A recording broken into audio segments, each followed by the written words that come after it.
اللہ سبحانہ تعالیٰ کا بہت زیادہ شکر ہے کہ آج ہم اس کے نام پر یہاں جمع ہیں، اس کا ذکر کرنے کے لیے، اس کا شکر ادا کرنے کے لیے، اور اس کی بھیجی ہوئی کتاب اور اس کے رسول صلی اللہ علیہ وسلم کی سنت سے اپنی زندگی میں رہنمائی حاصل کرنے کے لیے۔ آج کی ہماری گفتگو کا عنوان ہے کہ غموں سے نجات کیسے پائی جائے۔ اگر دیکھا جائے تو ہر انسان کسی نہ کسی مسئلے کا شکار ہے، کہیں نہ کہیں اس کی زندگی میں کوئی ایسی چیز ہے جو اسے بے چین رکھتی ہے، پریشان رکھتی ہے، غمگین رکھتی ہے۔ اس میں ہوتا یہ ہے کہ انسان پھر اپنی صلاحیتوں، قوتوں، طاقتوں سے جو اللہ تعالیٰ نے اس کو دی ہیں ان سے وہ بھرپور فائدہ نہیں اٹھا سکتا۔ تو سب سے پہلی بات تو یہ ہے کہ سوال یہ پیدا ہوتا ہے کہ یہ غم آتے کیوں ہیں، غم محسوس کیوں کرتا ہے انسان، یہ پریشانیاں، یہ مشکلات، یہ تکالیف ہماری زندگی میں کیوں ہیں۔ تو اس سلسلے میں جب ہم قرآن مجید کی طرف رجوع کرتے ہیں تو پہلی بات ہمیں یہ پتہ چلتی ہے کہ اللہ تعالیٰ نے انسان کو امتحان کے لیے پیدا کیا، اس لیے وہ اس انسان پر طرح طرح کی آزمائشیں اور مشکلات بھیجتا رہتا ہے تاکہ وہ دیکھے کہ انسان ان میں کرتا کیا ہے، انسان کا طریقہ کیا ہے۔ قرآن مجید میں آتا ہے سورۃ الملک، جو ہر روز رات کو آپ پڑھتے ہیں، کیونکہ نبی صلی اللہ علیہ وسلم رات کو سورۃ الملک اور سورۃ الف لام میم السجدہ پڑھے بغیر سویا نہیں کرتے تھے، یہ آپ کی سنت ہے۔ یہ سورت قبر کے عذاب سے بچانے والی بھی ہے۔ اس سورت کے شروع میں اللہ تعالیٰ فرماتے ہیں تبارک الذی بیدہ الملک وہو علی کل شیء قدیر الذی خلق الموت والحیاۃ لیبلوکم ایکم احسن عملا وہو العزیز الغفور۔ بہت بابرکت ہے وہ ذات جس کے ہاتھ میں کائنات کی بادشاہت ہے اور وہ ہر چیز پر قادر ہے۔ وہو علی کل شیء قدیر الذی خلق الموت والحیاۃ لیبلوکم، اس نے موت اور زندگی کو بنایا تاکہ تمہارا امتحان لے، تمہیں آزما کر دیکھے، کیا ایکم احسن عملا، کہ تم میں سب سے اچھے کام کون کرتا ہے۔ وہو العزیز الغفور، اور وہ زبردست ہے، غالب ہے، بخشش فرمانے والا ہے۔ تو اس سے یہ پتہ چلتا ہے کہ یہ زندگی ایک امتحان ہے، اور امتحان ایک مشکل چیز ہوتی ہے۔ اس میں ہمیشہ انسان کے حالات اس کی مرضی کے مطابق نہیں ہو سکتے، اس پر کہیں نہ کہیں سے کوئی نہ کوئی ایسی آزمائش، کوئی امتحان، کوئی تکلیف، کوئی تنگی آتی رہے گی تاکہ یہ دیکھا جائے کہ انسان کرتا کیا ہے، کیا پھر بھی یہ اللہ سے راضی رہتا ہے، کیا پھر بھی یہ اللہ کی طرف رجوع کرتا ہے، کیا یہ واقعی اللہ کا بندہ بن کے رہتا ہے، یا اس آزمائش کی گھڑی میں پھسل جاتا ہے اور شیطان جو ہر وقت اس کو اچکنے کے لیے تیار ہے وہ اس کا نوالا بن جاتا ہے۔ پھر اسی طرح یہ بات بھی یاد رکھنی چاہیے کہ انسان پر بہت سی تکلیفیں اس کے اپنے اعمال کی وجہ سے ہی آتی ہیں۔ سورۃ الشورى میں اللہ تعالیٰ فرماتے ہیں وَمَا أَصَابَكُم مِّن مُّصِيبَةٍ فَبِمَا كَسَبَتْ أَيْدِيكُمْ وَيَعْفُو عَن كَثِيرٍ، اور جو بھی تمہیں کوئی مصیبت پہنچی تو وہ اس وجہ سے ہے جو تمہارے ہاتھوں نے کمایا، یعنی تمہارے اپنے اعمال کی وجہ سے تمہارے لیے بہت سی مشکلات کھڑی ہوئی ہیں، اور وہ بہت سی چیزوں سے درگزر کر جاتا ہے، یعنی ان پر تو وہ سزا دیتا بھی نہیں، ان پر تو وہ تمہیں کسی پریشانی میں مبتلا نہیں کرتا، بلکہ تمہارے گناہوں کے باوجود، تمہاری زیادتیوں کے باوجود بھی وہ تمہیں اپنی عنایتوں اور نوازشوں سے معمور رکھتا ہے۔ پھر اسی طرح یہ ہے کہ انسان بعض اوقات اللہ کی عبادت سے منہ موڑتا ہے، اللہ کے ذکر سے منہ موڑتا ہے تو اس پر کوئی تکلیف آ جاتی ہے، کیونکہ اللہ نے ہمیں اپنی عبادت کے لیے پیدا کیا ہے۔ سورۃ الذاریات میں آتا ہے وَمَا خَلَقْتُ الْجِنَّ وَالْإِنسَ إِلَّا لِيَعْبُدُونِ، کہ میں نے جن و انس کو اپنی عبادت کے لیے پیدا کیا ہے۔ تو انسان جب اللہ کی عبادت سے منہ موڑ کر دنیا کا بندہ بننے لگتا ہے تو اللہ تعالیٰ اس کو واپس اپنی طرف لانے کے لیے کسی تکلیف میں مبتلا کرتا ہے تاکہ یہ بندہ اللہ کو یاد کرے۔ اور جو شخص مستقل طور پر اللہ سے روگردانی کر لیتا ہے اللہ کی یاد سے، تو اللہ تعالیٰ اس کے لیے دنیا کی زندگی بھی تنگ کر دیتے ہیں۔ اللہ تعالیٰ کا فرمان ہے سورۃ طٰہٰ میں وَمَنْ أَعْرَضَ عَنْ ذِكْرِي فَإِنَّ لَهُ مَعِيشَةً ضَنْكًا وَنَحْشُرُهُ يَوْمَ الْقِيَامَةِ أَعْمَىٰ، جو کوئی میرے ذکر سے منہ موڑے گا میں اس کی زندگی تنگ کر دوں گا اور قیامت کے دن اس کو اندھا اٹھاؤں گا، یعنی اس کی صرف یہ زندگی ہی نہیں پریشانیوں والی ہوگی بلکہ آگے بھی بڑی پریشانی ہے، یعنی اس کے لیے بہت بڑی مشکلات ہیں اگلی زندگی میں بھی. لیکن وجہ کیا ہے؟ وجہ ہے اللہ کے ذکر سے منہ موڑنا، اللہ کی یاد کا زندگی میں نہ ہونا. یہ انسان کے لیے پریشانی کا باعث بنتا ہے.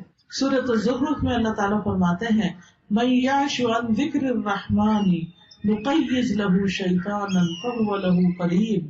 جو شخص رحمان کے ذکر سے آنکھیں بند کر لیتا ہے ہم اس پر شیطان مسلط کر دیتے ہیں جو اس کا ساتھی بن جاتا ہے، اور شیطان پھر اس کو اللہ کے راستے سے روکتا ہے. جب انسان اللہ کا راستہ چھوڑ دیتا ہے اور اللہ کی نافرمانیاں کرنے لگتا ہے تو اللہ تعالیٰ پھر اس پر کوئی نہ کوئی امتحان بھیج دیتا ہے تاکہ یہ بندہ سوچے، غور کرے اور واپس اللہ کی طرف پلٹے.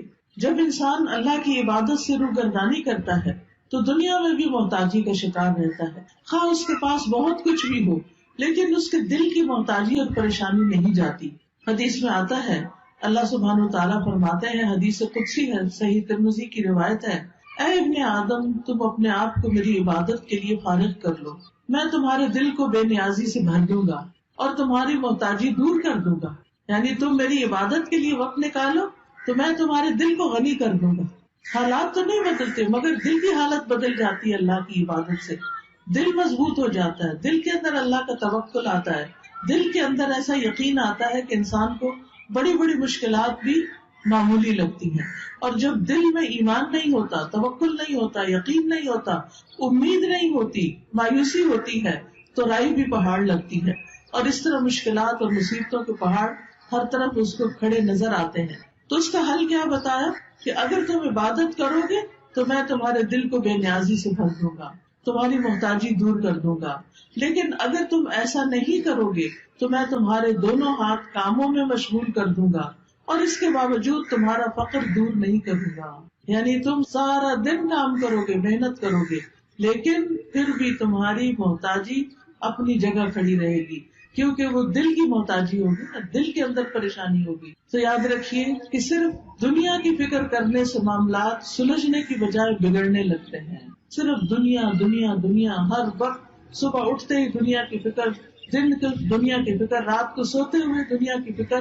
تو رسول اللہ صلی اللہ علیہ وسلم نے اس کے بارے میں فرمایا جس شخص کا مقصد اور پریشانی یا غم دنیا کا ہو اور وہ دنیا کا ہی ہو کر رہ جائے اور وہ اسی کی نیت رکھتا ہو تو اللہ تعالیٰ اس کا فقر اس کی آنکھوں کے سامنے کر دیتے، یعنی پھر اللہ تعالیٰ بھی اس کو اس کے حال پر چھوڑ دیتے. وہ دنیا کے لیے زیادہ کنسرن ہے، زیادہ فکر مند ہے تو اللہ تعالیٰ اس کو اسی کے حوالے کر دیتے ہیں اور اس پر اس کے معاملات بکھیر دیتے ہیں. اس کو سمجھ نہیں آتا کہاں سے شروع کروں اور کہاں پر ختم کروں، اور اس کو اس سے اتنا ہی ملتا ہے جو اس کے لیے لکھ دیا گیا ہو. اور جس شخص کا مقصد اور حرص آخرت ہو اور وہی اس کا ہدف بن جائے اور وہ اسی کی نیت کرتا ہو، یعنی اس کا ہم و غم آخرت ہے کہ کل کیا ہوگا، دنیا کی زندگی تو گزر جائے گی، میرا کل کو کیا بنے گا جب میں اللہ کے حضور پیش ہوگا، وہاں میرا ٹھکانہ کیا ہوگا.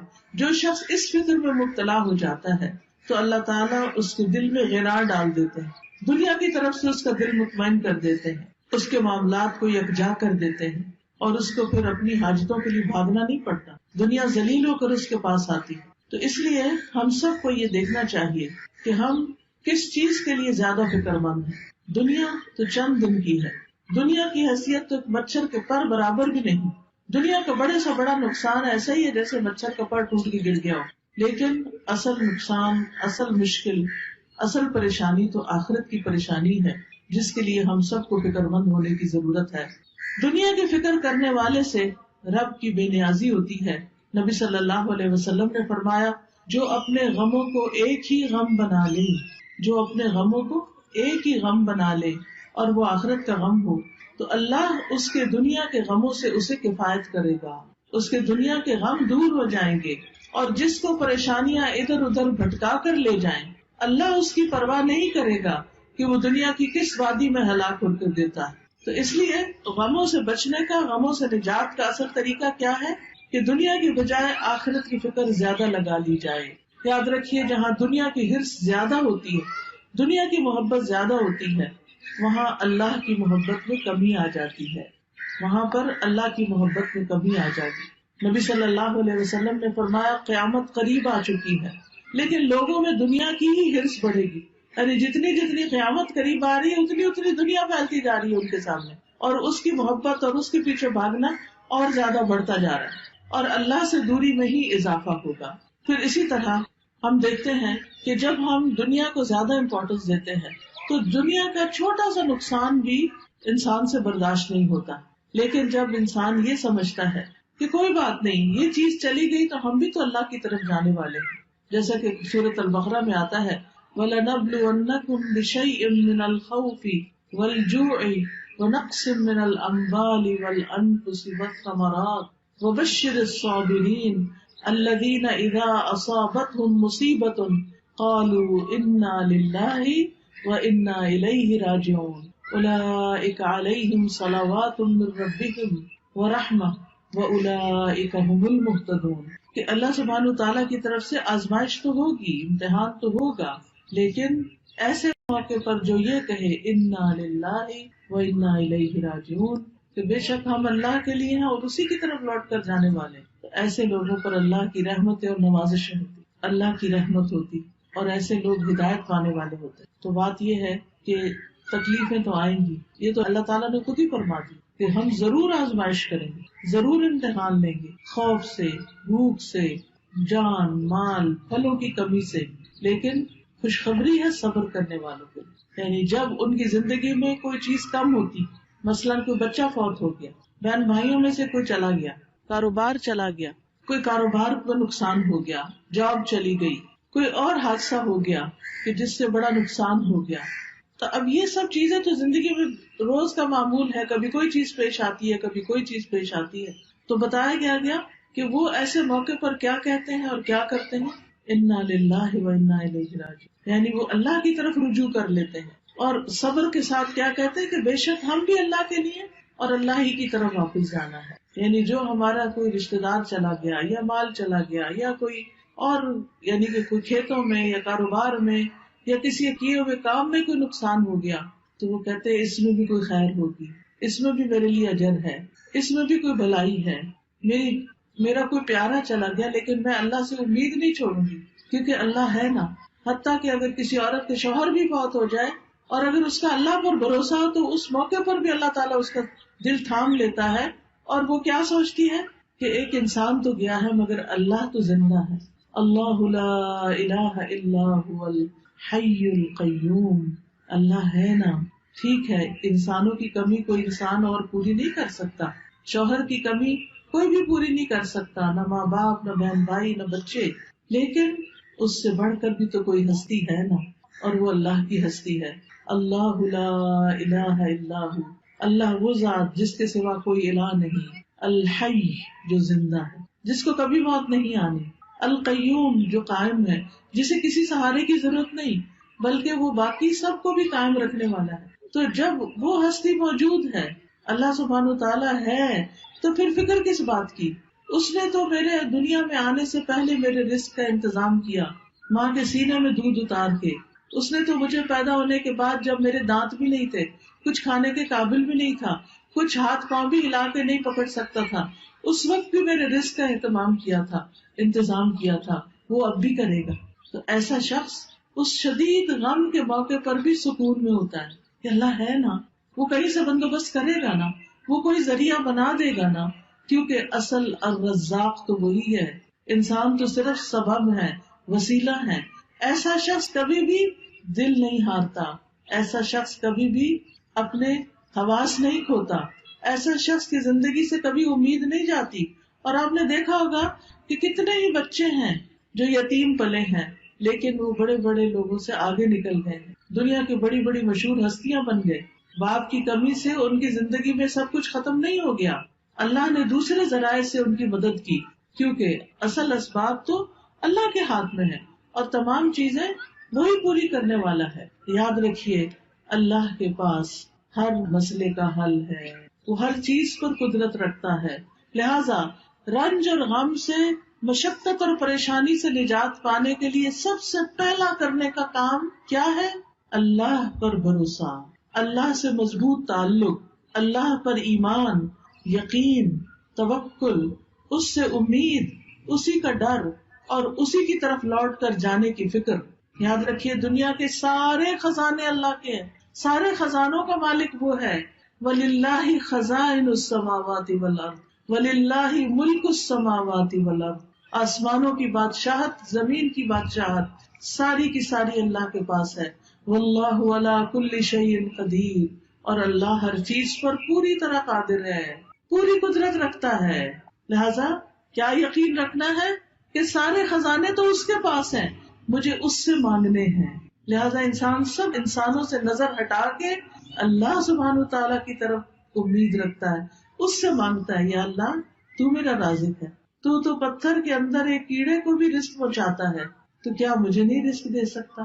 آسمانوں زمین کی مخلوق کو دے رہا ہے، تو دن رات دے رہا ہے اور کوئی کمی نہیں واقع ہوتی تیرے رزق میں، تو کیا مجھے نہیں دے سکتا؟ تو مجھے بھی دینے والا ہے. لہٰذا جو شخص اللہ پر یقین رکھتا ہے وہ ہر غم، ہر تکلیف میں اللہ کی طرف رجوع کرتا ہے، اللہ کی طرف پلٹتا ہے، اور اس کو یہ یاد رہتا ہے کہ ہر مسئلے کا حل اللہ کے پاس ہے.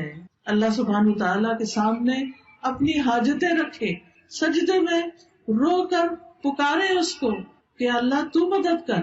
کوئی بھی مسئلہ ہے جو آپ کا، اس کو سامنے رکھے، کیونکہ اللہ تعالیٰ فرماتے ہیں اَمَّن يُجِيبُ الْمُضْطَرَّ إِذَا دَعَاهُ وَيَكْشِفُ السُّوءَ.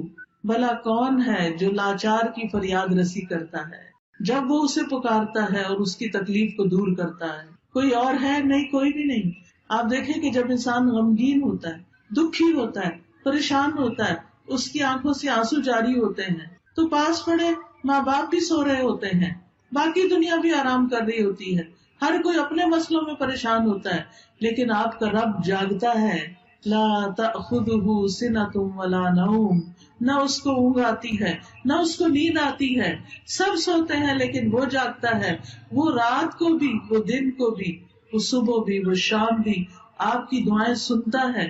لہٰذا اس کی طرف رجوع کرنا ہے. چھوٹی ضرورت ہو، بڑی ضرورت ہو، لوگوں کی طرف لالچ کی نگاہ سے نہیں دیکھنا کہ ان کے پاس بہت کچھ ہے، نہیں، اللہ کی طرف دیکھنا ہے. رسول اللہ صلی اللہ علیہ وسلم نے فرمایا جسے انتہائی شدید حاجت آ پڑے، یہ شدید ضرورت اس کو ہو جائے کوئی، اور اس نے اسے لوگوں پہ پیش کر دیا تو اس کی وہ حاجت دور نہ ہوگی. کہ لوگ اکثر کیا چاہتے ہیں کہ یہ بندہ جو پریشان ہے پریشان ہی رہے، وہ مدد نہیں کرنا چاہتے. لوگ عموماً دوسروں کو دکھی دیکھ کے خوش ہوتے ہیں. تو اس لیے جب کوئی ضرورت پیش آئے سب سے پہلے اللہ سے دعا کریں، پھر اللہ لوگوں کے دل میں ڈالے گا کہ وہ مدد کریں آپ کی. تو حدیث میں آتا ہے کہ جسے انتہائی شدید حاجت آ پڑے اور اسے اس نے لوگوں پر پیش کر دیا تو اس کی وہ حاجت پوری نہ ہوگی، اور جس نے اسے اللہ پہ پیش کیا تو ان قریب اللہ اسے بے پرواہ کر دے گا.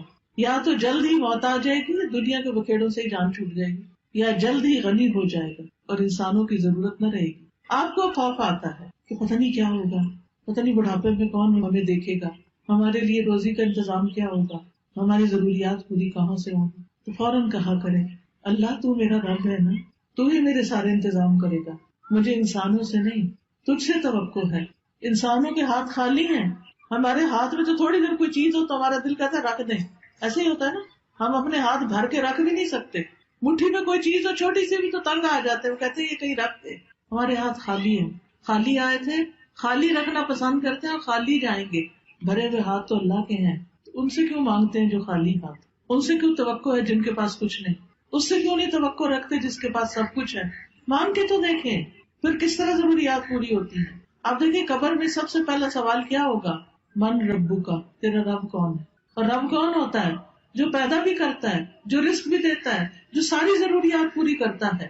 تو اگر ہم اس دنیا میں، اس زندگی میں رب کو رب مانیں گے تو تبھی جواب دے سکیں گے نا. تو اکثر کہا کرے اللہ تو میرا رب ہے، تو ہے نا، تو یہ بھی کام کر دے گا میرا، تو یہ بھی مشکل آسان کر دے گا میری. زندگی میں کوئی مشکل ہی نہیں رہے گی جب آپ رب کو پکارتے رہیں گے، جب رب کو پہچان لیں گے تو کوئی غم نہیں رہے گا. انبیاء کا طریقہ یہ تھا کہ وہ اپنے غموں کی فریاد، اپنے دکھوں کی داستان اپنے رب کو ہی سناتے تھے. حضرت یعقوب علیہ السلام سے جب یوسف علیہ السلام دور کر دیے گئے اور وہ ان سے بے پناہ محبت کرتے تھے، تو آپ سوچ سکتے ہیں کہ جس سے انسان محبت کرتا ہو وہ اگر دور چلا جائے تو انسان کے لیے کتنا دکھ اور تکلیف ہوتی. کتنی پریشانی ہوتی، لیکن انہوں نے شکوہ بندوں سے نہیں کیا، کہا انما اشکو بثی وحزنی الی اللہ، کہ میں اپنے غم اور دکھ کی فریاد صرف اللہ کی جناب میں پیش کرتا ہوں. جب تکلیف آئے اللہ کے آگے سجدے میں گر پڑے، نفل پڑھے، روئیں، سجدے میں گڑ گڑا کے دعائیں مانگے، اللہ پہ بھروسہ کریں. اللہ تعالیٰ فرماتے ہیں وَمَن يَتَوَكَّلْ عَلَى اللَّهِ فَهُوَ حَسْبُهُ إِنَّ اللَّهَ بَالِغُ أَمْرِهِ قَدْ جَعَلَ اللَّهُ لِكُلِّ شَيْءٍ قَدْرًا. اور جو شخص اللہ پر بھروسہ کرے تو وہ اسے کافی ہے، اللہ اپنا کام پورا کر کے رہتا ہے. بلا شبہ اللہ نے ہر چیز کا ایک اندازہ مقرر کر رکھا ہے، ہر چیز کا ایک وقت ہے. اب مثلاً آپ کے ذہن میں اگر بہت بڑا بھی درخت ہے پھل کا، مثلاً آج کل سردیوں کا موسم ہے اور آپ کے ذہن میں آم کا بہت بڑا درخت ہے، آپ کے ابھی آم لگ جائیں تو ابھی تو نہیں لگیں گے. ہاں اگر آپ صبر کریں گے، انتظار کریں گے تو 6 مہینے بعد آپ بہترین آم کھائیں گے. اسی طرح ہر کام کا ایک وقت ہوتا ہے. مثلاً کسی کی اولاد نہیں تو وہ اولاد کے لیے پریشان رہتا ہے، تو اس کا ایک وقت ہے.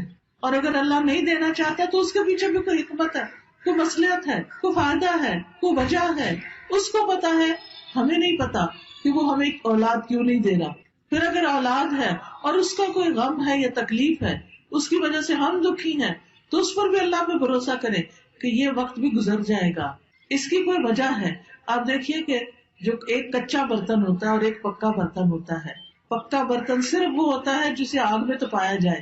اللہ بندے کا ایمان بھی مضبوط کرنے کے لیے بعض اوقات اس کو مشکلات کی بھٹی میں تپاتا ہے، پکاتا ہے، پکا ہو جائے بندہ، استقامت آ جائے اس میں، وہ اللہ کا بندہ بن جائے، وہ سب سے مایوس ہو کر وہ اللہ ہی سے امید رکھے. تو اس لیے ایسے موقع پر انسان کو پریشان نہیں ہونا چاہیے، اللہ کی طرف رجوع کرنا چاہیے. اور یہ بھی یاد رکھیے جیسے قرآن مجید میں آتا ہے وَلَئِن سَأَلْتَهُم مَّنْ خَلَقَ السَّمَاوَاتِ وَالْأَرْضَ لَيَقُولُنَّ اللَّهُ قُلْ أَفَرَأَيْتُم مَّا تَدْعُونَ مِن دُونِ